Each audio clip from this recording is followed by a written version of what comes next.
Hello everyone, happy Monday, and some more bad news just came out, and a bunch of other news that are just irrelevant, so I'm gonna kind of show you what is relevant, what is not relevant, in my opinion. I wasn't always right, but when I was, it was pretty tremendous. Also, technically, if you look at Bitcoin and Ethereum, we're kind of starting to break the structure to the downside, and we're starting to, the price starts to look weaker and weaker and weaker. Same thing on Ethereum, and it's pretty scary. So I'm gonna be real quick. I'm gonna come back to the chart here. I'm gonna explain what I'm seeing, what I'm expecting, and my trade setups. But first, we're gonna take a look at the news, interpretation of those news. And yeah, so let's get into it. And as you can hear, I'm a bit sick, so I'm still making videos for you guys because today is very important. The day before, we had very important news from federal government of the United States, which kind of is spelling quite a lot of trouble. So I wanted to show it to you and explain it to you so that you stay in tune with the market. Before we do, also, one of the cool things on Evadex AI, if you go to trade, there's Evadex AI trading, and you can actually choose a strategy, long, short, if you believe in a long or a short. It's easy. You can go and check it out, and it actually trades for you.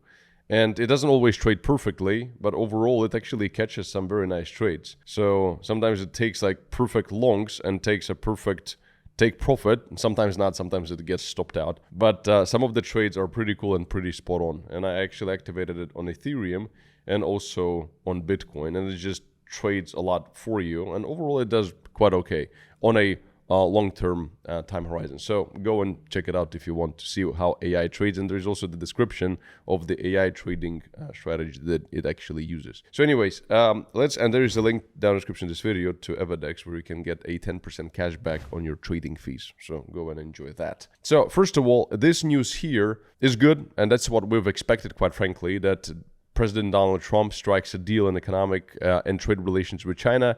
Long story short, you can go and read this. They kept 10% tariffs on China, so that's good. Because as I told you before, again, I didn't have a crystal ball if it's going to be the case. I kind of hoped for it, therefore I kind of expected it. Because United States nor China cannot really afford a 100% tariff on China. So therefore, that's good news. So therefore, I mean, the market kind of expected this anyway, so there was no pump because of this. Second of all, this here is out of context, and this here doesn't matter because people are saying, oh yeah, now it's going to be confirmed, or the tariff is going to be overturned, the tariffs will be removed, and therefore, the economy is going to pump because there is no Trump tariffs. Next week's case on tariffs is one of the most important in the history of the country. If a president is not allowed to use tariffs, blah, blah, blah. So there is a court case which is deciding whether Trump can impose tariffs or not. If not, then they're going to be removed, and you get the point. But the whole thing is that, the court case will be next week. Which is this week. However, the problem, and November the 5th, I believe. But the problem is that this is going to be only the hearing. The decision, according to the history of these court cases, normally on average in the United States, at best, we're going to see a solution and a decision somewhere in the beginning or the middle or the end of second quarter of next year, 2026. So you might as well fucking forget about this here. It's useless. Now, next thing, which is also a lot of people are misrepresenting as to what is happening, and that is the Federal Reserve just pumped $29 billion into the markets. And people are like, wow, this is quantitative easing. So this is what we've all been waiting for. Fed is printing money. No, idiot. They're not. And let me explain why. Because actually, a lot of people see this as something good, but I see this as short-term, pretty bad. Let me explain exactly why. Because a lot of people are going out and saying, that Fed injected $29 billion in liquidity, and they're deciding, what it means for Bitcoin or easing, money printing, but it doesn't mean this one bit. So actually, it did a very good breakdown of what it is on Twitter and how it works. So when I unpacked it, we need to understand what that is, what those 29 billion actually are. It's not stimulus. It's not new money into the economy. It is a repo facility. So basically a repo, and they're saying, right, so Fed pumps 29 billion and screams QE is back, but in reality, it is a repo is a short-term liquidity bridge, not a stimulus program. A repo is when the Fed lends cash literally overnight to the bank or dealers taking treasuries as collateral, and literally the next day the banks buy them back plus little interest. The goal is to prevent markets from seizing up and not to stimulate the market. So instead of the banks going and selling treasuries and pushing the long-term bond yields higher, they simply received that money as a loan from Federal Reserve. That's it. And then they paid back immediately the next day after they, got their bottleneck through their bottleneck. So it is not stimulation. So banks, when they are short on cash, they normally borrow from each other. But when the reserves are too low, and right now those reserves are too low, even overnight markets can really freeze. So instead of letting the rate spike or banks dump treasuries at fire sale prices, the Fed steps in and repos the plug the hole, offers with the repos. So basically, yeah. But so therefore it means nothing for quantitative easing. It means nothing for anything. However, it certainly is kind of important anyway, but it is important in a long-term perspective, which means that liquidity is getting tight. It means that the Fed has been pulling the liquidity out of the market. And now that the banks are starting to struggle, everybody's fucking struggling. Businesses, people, individuals, banks, Federal Reserve itself, the deficits, etc. So the liquidity is getting tight. That's the most important aspect of this. And it means that their quantitative tightening certainly is biting back. So, but the problem is that so you would think that this is a good thing because they will start printing money so that they don't have any of this and they don't have these problems, blah, blah. And you would kind of be correct. But if you look at history, first there is pain, then there is gain. The last time something like this happened, September 2019, repo market blew up, Fed had to pivot, and months later, quantitative easing returned. So these here are first signs that quantitative easing is coming. It's not it yet, but it is good signs that it's coming. It's literally around the corner. Like in 2020, repo ops exploded, turned into full-scale money printing,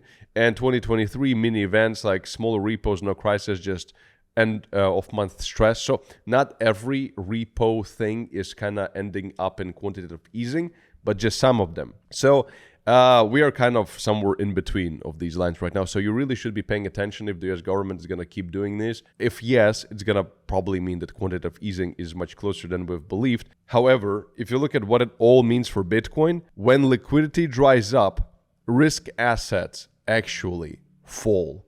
So everything tightens, which means there usually is relatively strong flash crash in risk assets during these periods. So we're not in for growth now. We're in for a crash. Historically, it can be a small one. We're going to come to the chart and discuss this in just a second. It could be a very small crash, but we're in for a crash. Because every single time during COVID, or it was before pandemic, every single time when the Fed would pivot and when the Fed would be actually putting the liquidity back into the market, they would be normally doing this in response to weak markets and a crash in the system. But once the Fed pivots, liquidity floods back in hard assets like Bitcoin, and Bitcoin leads the recovery. So therefore, stay alert. Liquidity cycles equals Bitcoin cycles, and certainly don't over leverage. So right now, what happened during this night with 29 billion is just a sign that we are in a very bad position economically. And then Fed needs to print money. But the question is, when are they going to start printing money? Normally, they start printing money in response to a big collapse. So that's why if you look at the price, it's not looking great at all. We're losing on Ethereum, a very important level here. We've lost it.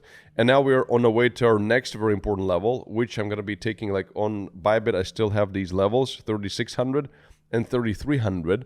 And if you want to trade on Bybit, there is $100 in welcome rewards. You complete KYC and get $20 in the reward center if you use the link in the description of this video. If you deposit $100, you claim another $20, and you can see all these benefits on the screen. So you can use the link in the description of this video and get yourself some. But Bybit is centralized. Evidex is decentralized, so it's anonymous, it's safer. But it really depends on what you're looking for. And you can also claim up to $30,000 initial deposit bonuses on Bybit if you deposit at least $250,000 and have $150 million worth of traded volume. Or smaller amounts. You can see these bonuses on the screen. So I'm putting these trades on Bybit, this area that I've just mentioned. When it comes to, for a long trade, when it comes to Bitcoin, we're coming up on super important level of 100,000 to 106,000. Like this area, I would really love to see a strong bounce off of here, at least to retest 115. So if we do lose these levels, the next leg down is 88, 90K Bitcoin. And then that's going to probably be 2,800 Ethereum, which would still be a nice, midterm crash type of a thing. So considering that this is normally what happens when we have the issues with repo and transition from quantitative tightening to quantitative easing, it's never an easy time. It's always super volatile. So therefore, my friends, be careful, read in between the lines, and do understand that once money printer comes back on, this is what we've been waiting for like the last 2 years. This is going to be Valhalla. That's going to be the time of like you throw something on a wall, it fucking goes up. So, but until then, be smart. Don't over leverage. And check out this quick tutorial popping up on the screen as to how to trade crypto and other Bitcoin and other cryptocurrencies with proper risk and money management. Jesus, as for myself, I'm going to go drink some fucking tea. Have a nice week, everyone. See you later.